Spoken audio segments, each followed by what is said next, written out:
digo, pregue, se necessário, fale. Na sua casa, o que você faz é muito mais forte do que o que você diz, porque quem está perto de você sabe se você é real ou se é fake. Falo, aí a pessoa olha assim e fala, oi? E aí na sua casa você toma aquela, né? Uai, crente. Não é? Uai, crente. No seu serviço, né? Uai, crente, que conversa é essa? Que palavreada é esse? Que atitude é essa? Isso é coisa de crente? Isso é coisa de homem de Deus? Então quando tem quem está próximo de você, irmão, às vezes são injustos, porque eles levam temperamento, eles levam às vezes coisas que não tem a ver com a espiritualidade, são coisas do dia a dia, e às vezes tem uma distorção sim, mas de modo geral, se você tem um relacionamento com Deus de verdade, isso é visto, isso é notado, percebido. Aí, quarto passo da evangelização. O que o pecador deve fazer para ser salvo? O que ele tem que fazer? Ele tem que aceitar. Um dia me perguntaram assim, então o homem tem que, ele não é só Deus que faz a salvação, ele tem que fazer alguma coisa? Não, a única coisa que o ser humano faz é aceitar a graça e o favor de Deus. As discussões de Deus escolhe quem vai ser salvo, Deus quer que todos se salvem. Então o homem tem, o que ele tem que fazer? Simplesmente ele precisa receber. Essa é a participação do homem na salvação: ouvir, crer, se arrepender, se converter e aceitar. É só isso, nada mais do que isso. Ele só precisa ouvir, dar crédito, crer e receber a salvação. Então, no quarto passo, o que o pecador deve fazer? Muitos se perdem porque não sabem o que fazer. Muitos buscam obras, outros confiam na justiça própria, outros confiam em reencarnação, purgatórios, e vida após a morte, salvação pós-morte, etc. E outros simplesmente nada pensam. As passagens indicadas no esboço apresentam ao pecador com clareza o que devem fazer da sua parte para se apossar da salvação. Então o que ele precisa fazer, pastor? Precisa receber a Jesus como seu Senhor e como seu Salvador. Você vai, presta atenção, quando você aceita Jesus como Senhor, você está dando domínio da sua vida para Ele, porque você perdeu o domínio da sua vida e entregou a Satanás. E quando você recebe a Jesus como Senhor, você está dando a Jesus o domínio. Ele, a partir de agora, é o seu Senhor. Esse é o problema do Salmo 23. O Senhor é o meu pastor e nada me faltará. E aí vai 6 versos de muitas bênçãos: campos verdejantes, águas refrescantes, orientação, cajado, é só coisa linda, maravilhosa.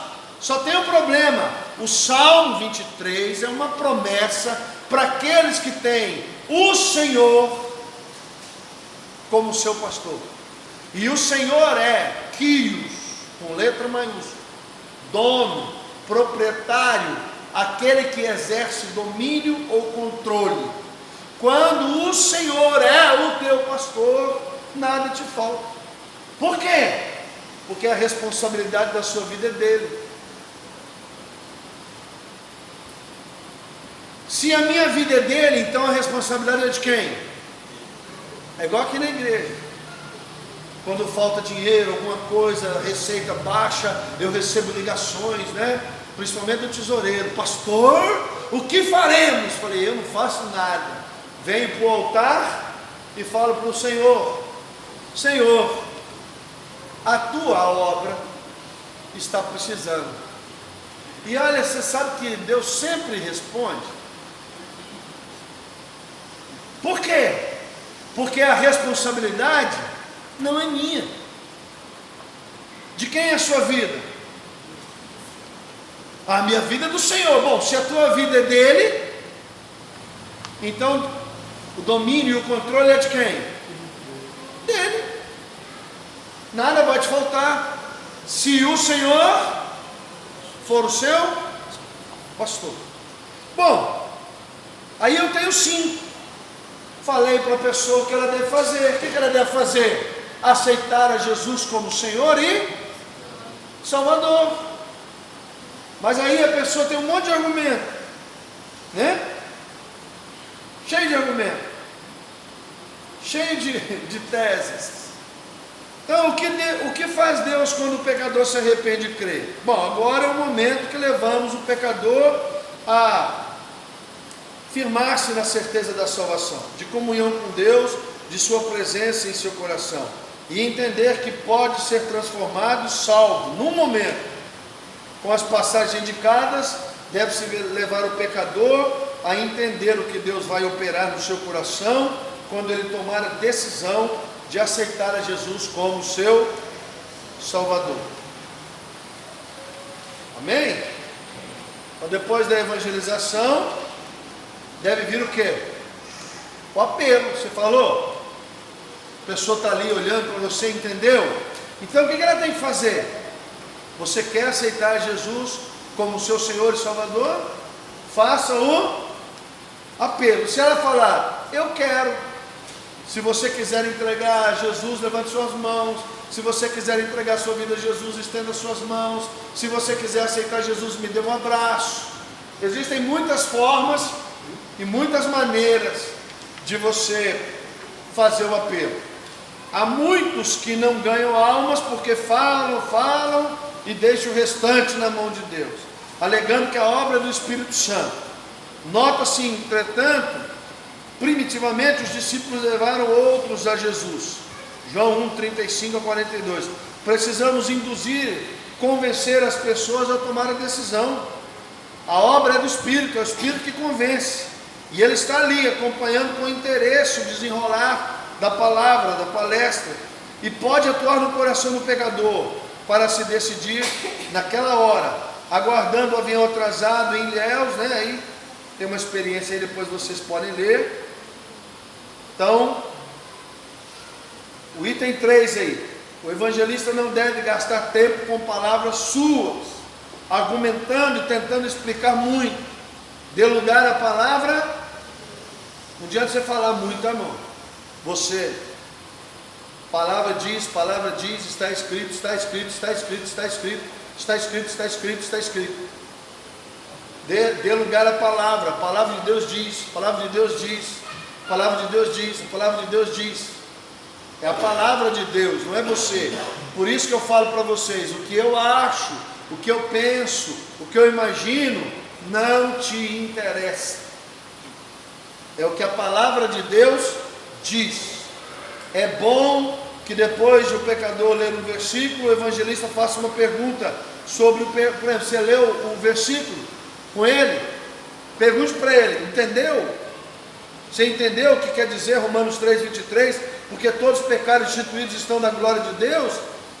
A pergunta, logo depois da leitura, então, quantos pecaram? Ele vai responder, todos. Aí o evangelista o ajudará a pessoa a entender que ela está incluída no todos. Não deixe a conversa se desviar.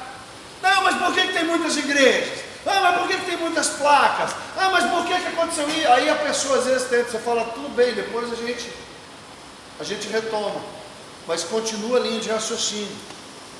Se ela quiser desviar, perguntando, você fala, não, peraí, depois a gente fala disso. Roupa, cabelo, saia, calça, placa de igreja, péssimo testemunho de A, de B ou de C, depois a gente volta nisso.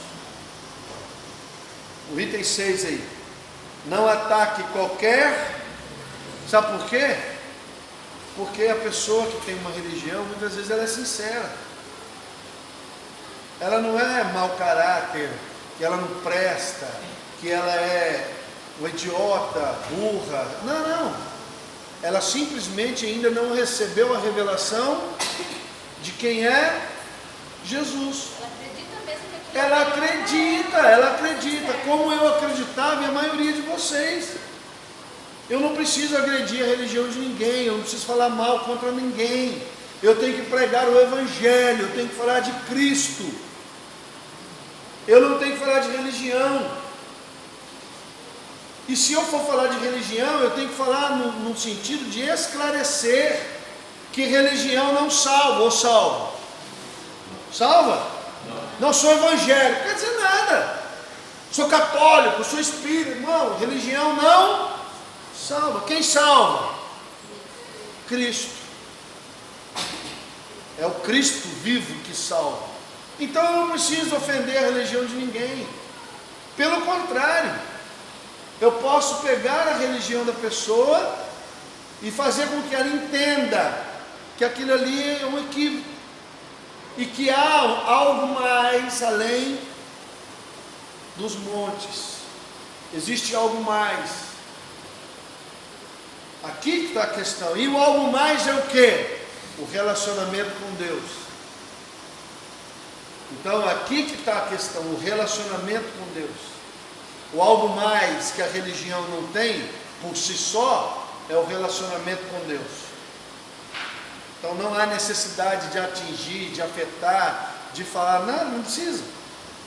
Esqueça que o pecador possa ter qualquer ideia religiosa, nem entra nisso. Apresente os 5 pontos, apresente o Evangelho, fale de Jesus como se ele não tivesse nenhuma religião. Se apresentar dúvidas, ainda usando a Bíblia, atendo sempre com gentileza, com delicadeza. Não precisa ser grosso, mal educado, estúpido, nada disso. Faça um resumo do esboço, recorte, coloque aí no folheto, pregue na capa da sua Bíblia, até que você decore os versículos para que você possa usar. Então, o Evangelho em 5 pontos fundamentais. 5 são os passos que o ganhador de almas deve dar na apresentação do Evangelho ao pecador para conduzi-los a Cristo. Primeiro, levar o pecador a se convencer que é. Aí tem os versículos, todos pecaram, como o pecado se manifesta. Você tem Romanos 3,23, Romanos 3,10, 1 João 8, Isaías 64,6, Gálatas 5,19 a 21, Apocalipse 21,8. É lógico que você não precisa decorar todos os versículos, você pode decorar 1 ou 2.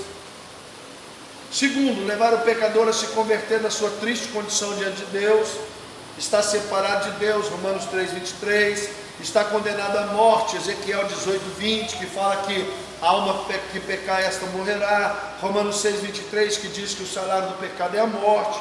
Está condenado à perdição e sofrimento eterno, Mateus 25,41, Apocalipse 20,14, ilustração da parábola do rico e de Lázaro. 3. Apresentar ao pecador a providência de Deus, que Deus enviou Jesus por amor, João 3,16, 1 João 1,14, a missão de Jesus, de Lucas 19,10, 1 João 3,8, 1 Timóteo 1,15, a obra de Jesus para salvar o pecador, 1 Coríntios 15, 3 e 4, Isaías 53, Romanos 4, 24, Hebreus 9, 12, 1 João 4, 9, Colossenses 1, 14. Ensinar ao pecador o que ele precisa fazer para ser salvo. O que é que ele tem que fazer? Primeira coisa, se arrepender. Primeira coisa, arrependimento. Ezequiel 18, 31, Isaías 55, 7. Crer em Jesus como Salvador e como Senhor, Atos 16, 31, Romanos 10, do 9 e 10, João 5, 24, confessar os pecados ao Senhor. Pecado tem nome. Quando a gente vai confessar pecado, pecado tem nome. O primeiro pecado, não crer. E depois, os pecados pessoais cometidos com consciência, tem nome. E aí você pede perdão a Deus pelos seus pecados. leve a pessoa a confessar, a invocar o nome do Senhor, porque a Bíblia diz que todo aquele que invocar o nome do Senhor será salvo. Então nós temos o exemplo do ladrão na cruz, que nos 45 do segundo tempo diz: lembra-te de mim. Todo aquele que invocar o nome do Senhor será entregar a vida a Jesus, recebê-lo no coração, ser lavado e remido no sangue. A Bíblia diz em Isaías 1,18 que mesmo que o teu pecado seja vermelho como carmesim, vermelho como escarlate, o sangue de Jesus é poderoso para te lavar, perdoar qualquer pecado que você se arrepende, confessa e abandona. O Senhor te perdoa, porque Ele pagou o preço dos nossos pecados na cruz do Calvário. Então, se você se arrepender, confessar e abandonar, você vai encontrar misericórdia, tá? Confiar nas promessas da Escritura, da palavra. Então, aí tem algumas observações. Ninguém será salvo por obras. Obra salva? Não. As obras existem? Sim, mas elas existem como expressão da sua vida com Deus e do seu amor às pessoas e ao próximo. Mas as obras não salvam. Mas ele é tão bonzinho, pastor, da cesta básica, ajuda os pobres, necessitados. E daí? A motivação às vezes está errada. Tem gente que faz obras porque na verdade está fugindo do carro. Tem gente que faz obras porque quer equilibrar, a consciência. As obras não salvam. Agora, quem é salvo faz obras. Ninguém será salvo pela reencarnação. A lei, segundo o Espiritismo, é nascer, viver, morrer, renascer. E isso vai acontecer quantas vezes for preciso, até que a pessoa se salve. Então, se a pessoa pode ser salva pelas suas muitas vidas, então não precisava da cruz. E se eu posso ser salvo pelas obras, então não precisava da cruz. Se eu posso ser salvo por qualquer outro meio que não o sacrifício de Jesus, então não precisava da cruz, irmão. E ninguém será salvo por missas. A missa significa um outro sacrifício igual. Entendeu? Não há necessidade de que se faça mais sacrifícios. Jesus já fez o sacrifício perfeito. Então, não é no purgatório que você vai se salvar, não, irmão. 5. Levar o pecador a conhecer as promessas de Deus para o que se arrepende, crê e confiar nelas. Deus perdoa? Sim ou não? Sim. Rapaz, o que você mais ouve? Para mim não tem jeito. O que eu fiz não tem perdão. Quando você prega em presídios, principalmente, é o que mais ouve. Eu já matei, eu já fiz isso, eu já fiz aquilo. O camarada, ele tem na cabeça dele que determinados pecados são imperdoáveis. Não. Todo pecado que é arrependido, confessado e abandonado, Deus perdoa. Lembre-se que o apóstolo Paulo, antes de se converter, ele era um doutor da lei que perseguiu a igreja e matou milhares, centenas. Por isso que ele diz que dos pecadores ele era o pior. Matou muita gente. Ah, mas Deus perdoa? Se você se arrepender, porque Deus leva em conta o tempo da sua ignorância. Se você se arrepende, confessa e abandona, Deus age com misericórdia. Deus perdoa? Perdoa. Mas pastor, o senhor não sabe o que eu fiz. Deus perdoa. Se você se arrepender, se você confessar e se você abandonar. Deus redime, Deus regenera, quer dizer, Deus te faz de novo, um novo homem. Nicodemos um dia chegou em Jesus e falou assim: Senhor, o que eu farei para herdar a vida eterna? Jesus disse: necessário vos é nascer de novo, Nicodemos.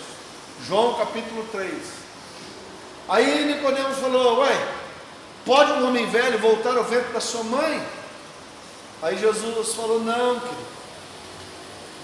Tu és mestre em Israel, não entende essas coisas? O que é nascido da carne é, e o que é nascido do Espírito é Espírito. Necessário vos é nascer da água e do Espírito. Batismo de arrependimento e o batismo com o Espírito Santo. Deus te dá uma nova vida. Esses dias atrás, tempo atrás, uma pessoa estava falando de uma outra pessoa que antes de conhecer a Cristo era terrível. Aí a pessoa falava assim: pastor, fulana fez isso, fez isso, fez isso, fez isso. O senhor sabe disso? Eu falei: sei mais coisas você sabe. Aí ela ficou assim, eu falei assim: mas você está falando de quem? Da velha ou da nova? Porque a tua vida tem antes de Cristo, depois, antes de Cristo, ninguém salva. Ou salva? Salva? Salva ou não? Ninguém salva, irmão. Aí eu falei para a pessoa assim: você quer que eu te conte quem eu era? Eu falei: eu garanto para você que você nunca mais volta nessa igreja. Porque há 25 anos atrás, se eu te falar quem eu era e o que eu fiz, você vai falar duas coisas. Primeiro, como é que Deus salva um demônio igual esse? Segundo, como é que Deus pode pegar uma desgraça dessa e fazer um pregador do Evangelho? Aí, nós vamos para 1 Coríntios 1,18. A palavra da cruz é loucura para os que perecem, mas para nós que somos salvos é o poder, porque Deus pegou as coisas loucas, as desprezíveis, e as que não são, para envergonhar as que são. Aí a irmã olhou para mim e falou: nó. Eu falei: você está falando da velha ou da nova, filho? Da velha. Eu falei: então da velha eu não tenho nada de falar. Eu não tenho nada para falar do seu passado, filho. O que você foi antes de Cristo, a Bíblia diz que Deus pegou os teus pecados e jogou no mar do... E se você perguntar para Deus do seu passado, Ele vai falar: do que você está falando? Se você se arrependeu, confessou e abandonou, nem Deus se lembra.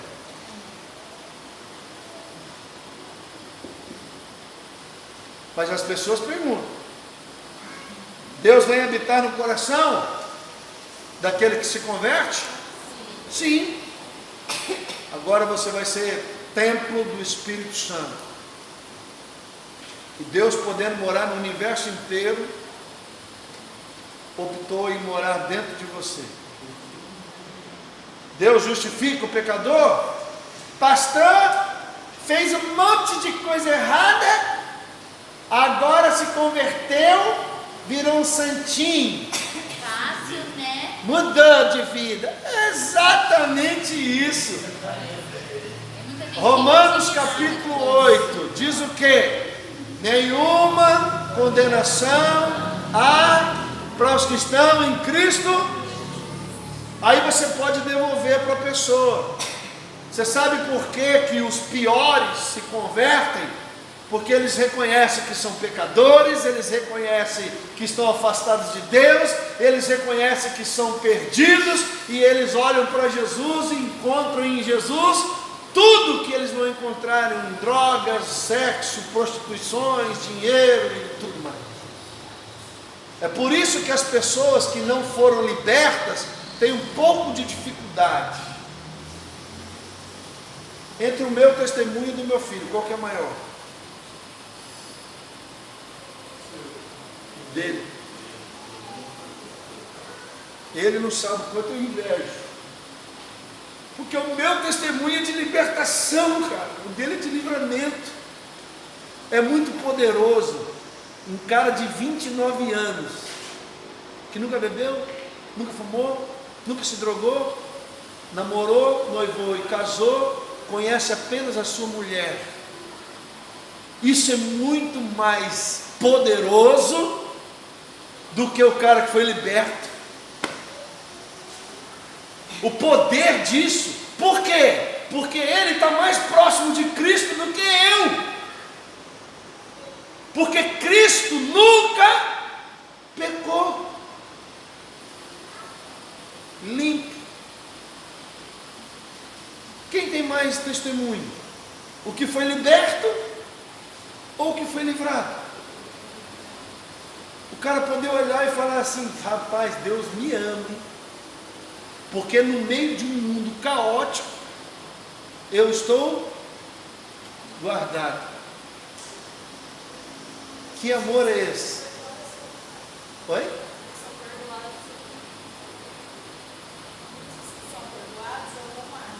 Aí que está o problema, porque a falta de entendimento. O liberto é mais grato. Por quê?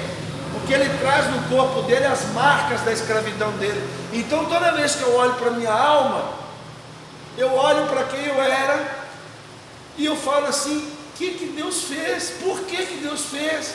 E às vezes a falta de entendimento do livrado é que faz ele ter uma vida mais... Mas o poder do livrado e o testemunho do livrado é muito maior.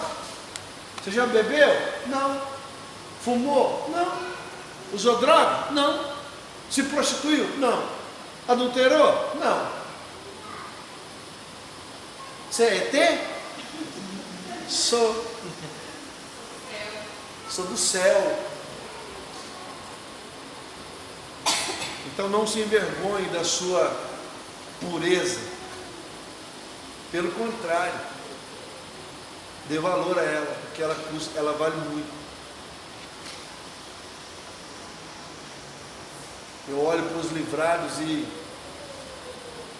os invejo, no bom sentido da palavra, invejo. Eu olho para eles e queria me ver, queria ser. Você passar pelo mundo puro, como a garça. Você já viu que a garça é branquinha? Ela vem voando, pisa no pântano, pega os seus alimentos, levanta voo. E sempre limpo. A gente tem que ser como garça. Então quando eu olho para o Júnior e olho para os livrados, os meus filhos, para outros que eu conheço, é como garça, pisa no mundo, suja só os pés. Por isso que Jesus fez o quê?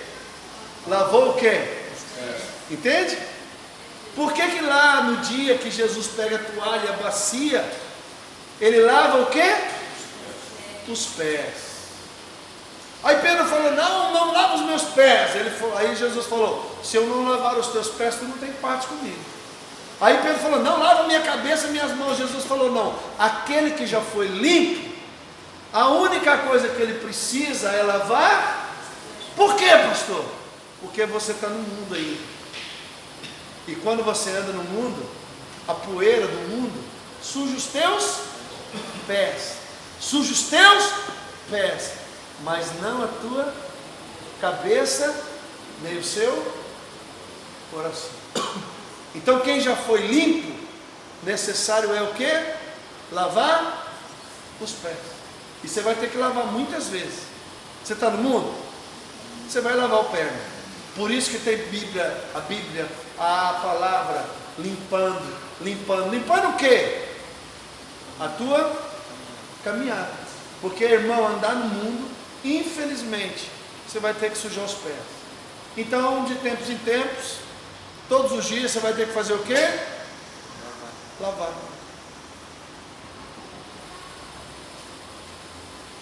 Deus justifica? Arrependeu, confessou, converteu, abandonou, Deus perdoa. Justificado. Quando você crê em Cristo, tudo que Jesus fez para te lavar é aplicado, as coisas velhas se passam. Deus reconcilia? Sim ou não? Eu que estava afastado, fui reconciliado. Fui adotado como filho. E agora o Espírito Santo está em mim e ele clama dentro de mim: Abba, Pai, Paizinho.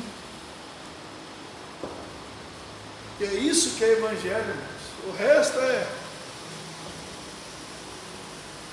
teoria, filosofia, ideologias. O Evangelho é Paizinho. Poder ajoelhar e falar: Pai, ajuda eu, me fortalece, me ajuda, me capacita. teu verdadeiro pai é Deus.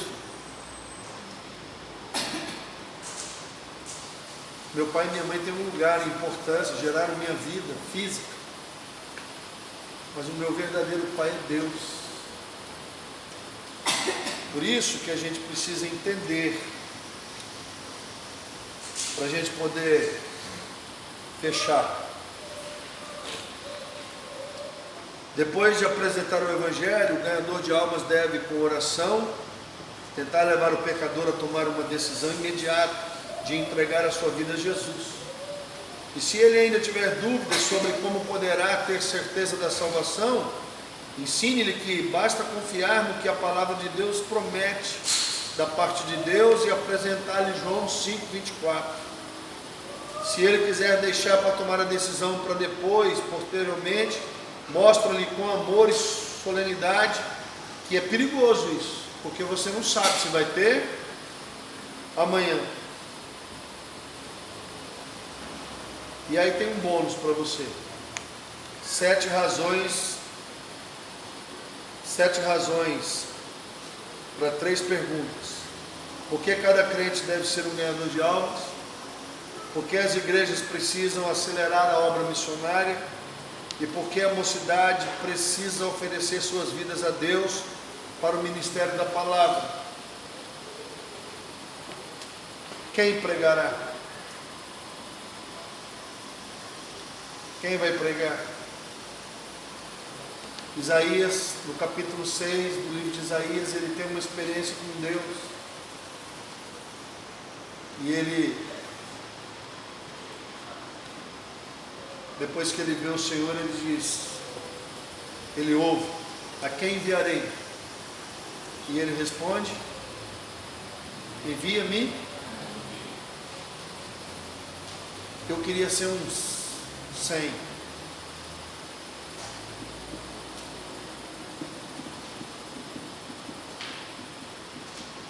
Porque tanta gente precisando e tão poucos com disposição de falar, Senhor, eis-me aqui. Não sou melhor, não sou mais inteligente, mas uma coisa eu sei e uma coisa eu faço.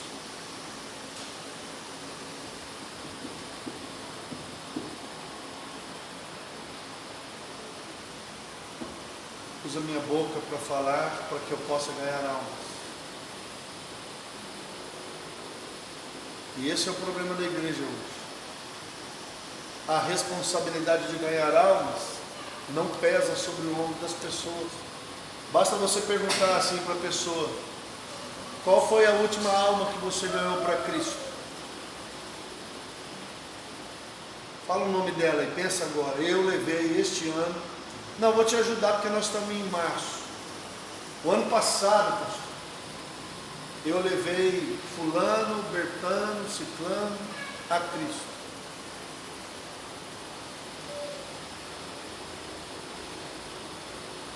Não pesa sobre os ombros das pessoas a responsabilidade de levar almas ao céu.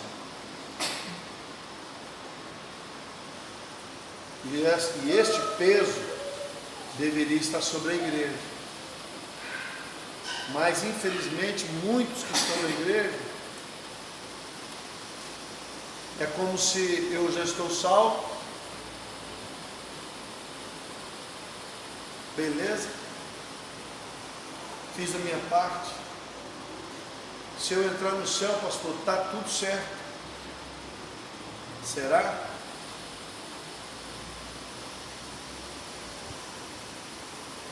Só para encerrar, Ezequiel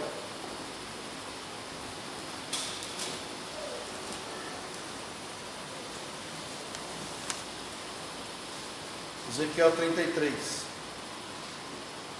Veio a minha palavra do Senhor dizendo, filho do homem, fala aos filhos do teu povo e diz-lhes, quando eu fizer vir a espada sobre a terra e o povo da terra tomar um homem dos seus limites e o constituir por seu atalaia, e vendo ele que a espada vem sobre a terra, tocar a trombeta e avisar o povo, se aquele que ouvir o som da trombeta não se der por avisado e vier a espada e o abater, o seu sangue será sobre a sua cabeça.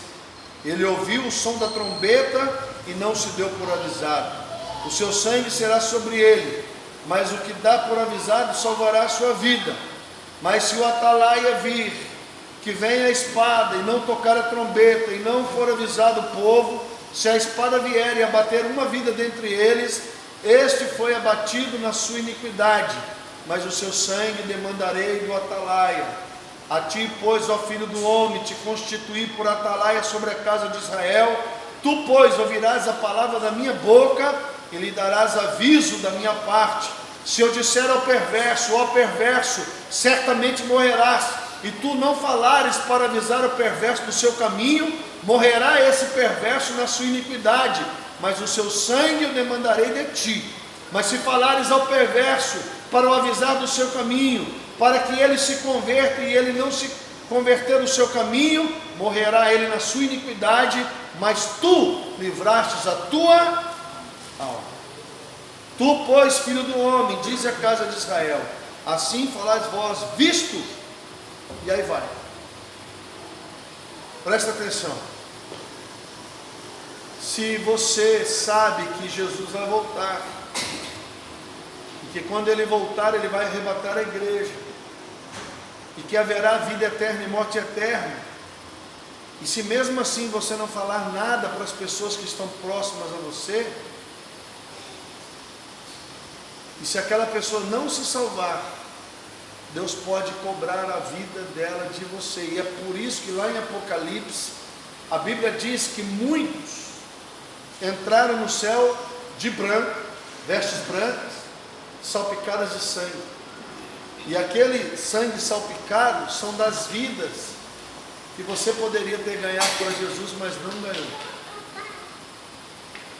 E eu estou falando isso aqui para que repouse sobre você o peso, para que toda vez que alguém que está próximo a você, você tem que pensar, como eu vou fazer para falar de Jesus para ela. Eu me lembro e encerro aqui mesmo.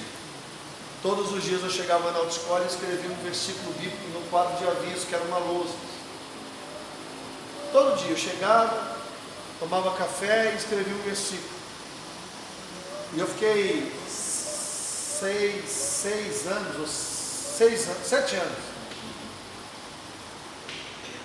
E eu já tinha uns 3 anos que eu fazia isso. E ninguém falava. Um dia eu cheguei, tomei café, não escrevi o versículo. Subiu para a minha sala. Passou alguns minutos. Abri a porta da minha sala. Um rapaz chamado Almeida, senhor na verdade. Cadê o versículo? Você não escreveu o versículo hoje. Antes de você começar a dar aula, vai lá e escreve a palavra de Deus para nós. E naquele dia eu descobri que todos eles, e muitos deles, se converteram. Uns eu não vi, mas se converteram depois. E é disso que nós estamos tratando. Olha a resistência que existe. Pode encerrar. Olha a resistência que existe.